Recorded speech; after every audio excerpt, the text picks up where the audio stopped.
I saw an article that said something about killer bug, and it were referring to the Japanese hornet. So the Japanese hornet is an incredibly cool insect. I mean, this is like the most massive warrior insect. These things are like several inches long. And what they do is a scout goes out from the Japanese hornet colony and it looks for honeybees.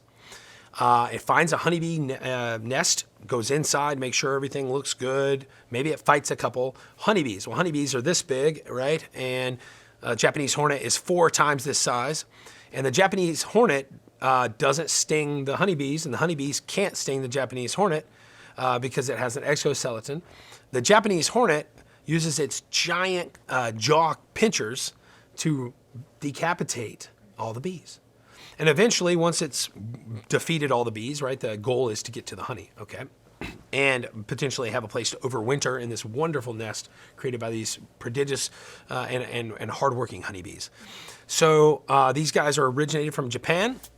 And in Japanese honeybees, unlike the European honeybee, which is what we have in the United States, interestingly enough, honeybees aren't native to the U.S. So all of our crops that originated here, like tobacco and things like that, they don't actually need honeybees for pollination. Sometimes they increase their effectiveness, but they're not native to here. But the Japanese honeybee has developed a really cool defense mechanism against the Japanese hornet.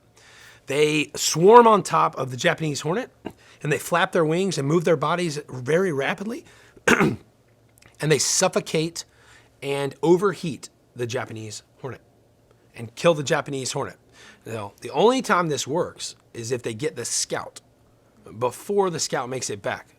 Because if the scout makes it back to the Japanese hornet colony, then, dun, dun, dun, dun, dun, they come in, hundreds of these bees or wasps come in, hornets, and wipe out the colony. And there are some incredibly cool videos online of inside colonies watching these things work. So the really scary part about them making it into North America is the decimation they could cause to our honeybees, especially professionally grown honeybees where they don't have any defense mechanisms and they don't have any idea how they can get these honeybees to defend themselves, and they really can't do anything to prevent the Japanese hornets from attacking and wiping out these colonies. So when they found them on the northwest coast of the United States, the departments of agriculture are really starting to make sure and pay notice. And what they're trying to do is just wipe them out so that it's not going to continue to be a problem.